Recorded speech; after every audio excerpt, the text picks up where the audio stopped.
तो वेद व्यास जो थे वो एक बार स्नान कर रहे थे, और स्नान करते वक्त उन्होंने सारे ऋषि मुनि उनसे मिलने आए थे, क्योंकि भागवत वक्ता थे, भागवत के रचयिता थे। तो भागवत जब उन्होंने नारद जी से सीखा और वो लिखने लगे उसको, तो एक दिन वो गंगा जी में स्नान कर रहे थे, तो कई ऋषि मुनि उनसे मिलने आए, और ऋषि मुनि ये पूछने आए थे कि अब कलयुग आने वाला है, तो इस कलयुग का उद्धार कैसे होगा, इसमें आदमी बचेगा कैसे।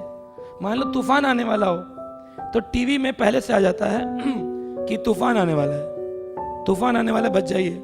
तो मछुआरे अपनी पोजीशन चेंज कर लेते हैं, नाविक अपनी पोजीशन चेंज कर लेते हैं, बोले तूफान आने वाला है। दिल्ली में अगर आंधी आने वाली हो, लोग अपने दरवाजे बंद करेंगे, 2 दिन बाहर मत निकलना। स्मोक हो जाता है, जैसे दिवाली आदि के पास बहुत ज्यादा पॉल्यूशन, तो लोग कहते हैं बाहर मत निकलो, स्कूल की छुट्टी कर दो। तो पहले से ही ट्रीटमेंट की ओर चालू हो जाता है। तो इस प्रकार से कलयुग के बचाव के प्रश्न पूछने वेद व्यास जी के पास पहुंचे। और वेद व्यास जी जब अंदर थे तो उन्होंने कहा, जय कलयुगा, जय कलयुगा, जय कलयुगा। क्या बोला? बोलिए। बोले प्रभु जी कैसे काम करवा रहे हो हमसे, कलयुग की जय करवा रहे हो, जय सतयुगा, जय द्वापर युगा, जय त्रेता युगा। तो समझ वेद व्यास जी क्या बोले, जय कलयुगा, जय कलयुगा, जय कलयुगा। हाँ, अब सब प्रश्न पूछने आए थे, अब चुप हो गए, बोले खुद ही के जय जय कर रहे हैं तो फिर हम क्या पूछे प्रश्न, तो चुप हो गए। बोले वेद व्यास जी आप इतने बड़े ऋषि हैं, भगवान के शक्ति आवेश अवतार हैं, आप कोई भी क्रिया ऐसे तो करते नहीं, इसके पीछे कोई कारण होगा, बताइए क्या कारण है। तो बोले देखो मैंने 3 बार बोला जय कलयुगा, जय कलयुगा, जय कलयुगा। पहला कारण है ये कलयुग स्त्रियों के लिए बड़ा मुख्य है। किसके लिए मुख्य है?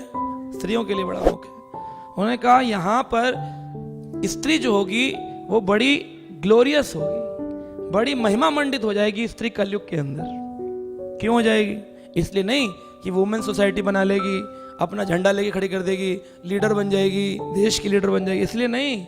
इसलिए कि अगर कलयुग में स्त्री अपने पुरुष की ध्यान पूर्वक सेवा करती है और अपने पति को अपना सर्वेश्वर मानती है, तो पति के द्वारा किया गया भजन उसको अपने आप ही प्राप्त हो जाएगा, उसको करने की जरूरत भी नहीं पड़ेगी। मान लो पति ने दीक्षा ली और पत्नी ने नहीं ली, लेकिन पत्नी पति की दीक्षा भजन में सेवा करती है, तो पत्नी ऑटोमेटिकली दीक्षित हो जाएगी।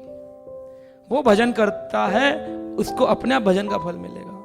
ये भागवत में लिखा है कि जो पत्नी स्त्री अपने पति को पूर्ण रूपेण समर्पित होती है उसके भजन धर्म कार्य कराने में, वो अपने मृत्यु के बाद वैकुंठ में अपने धाम को प्राप्त कर लेती है। ये भागवत का वचन, वैकुंठ प्राप्त कर लेती है। खाली इतनी, ये कलयुग का है, द्वापर में नहीं होता था ऐसा, सतयुग त्रेता में नहीं होता था। क्यों नहीं होता था? बोले वहां ये नियम देने की जरूरत नहीं थी, वहां स्वतः रूप से पत्नी सेवा करती थी। कलयुग में करती नहीं, इसलिए कहना पड़ता है, इसलिए स्पेशल है। और क्या है?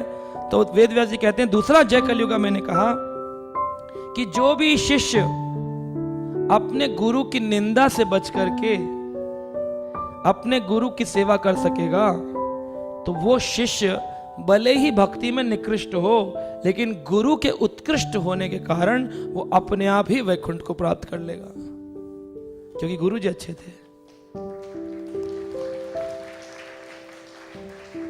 आपका जय प्रभुपाद कोई इमोशनल चीज नहीं है।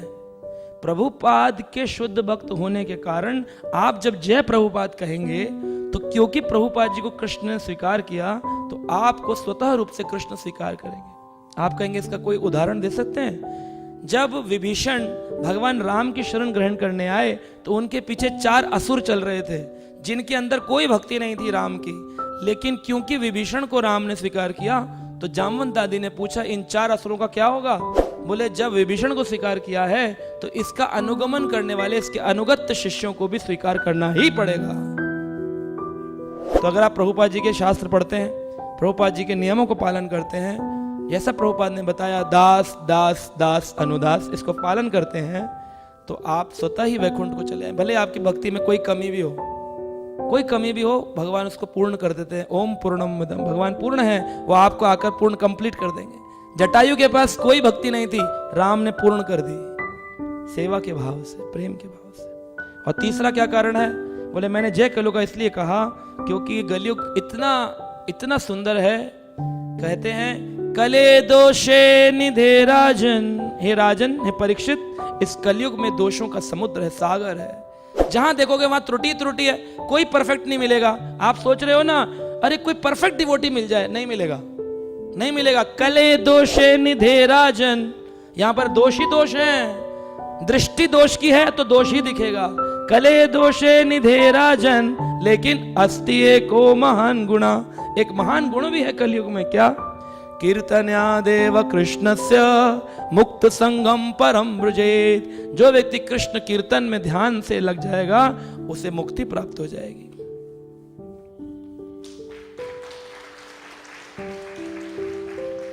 वेद व्यास ने कहा इन 3 कारणों के कारण मैंने क्या कहा, जय कलयुगा, जय कलयुगा, जय Kalyuga.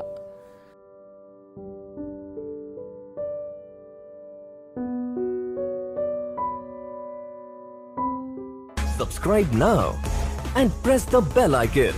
Never miss an update.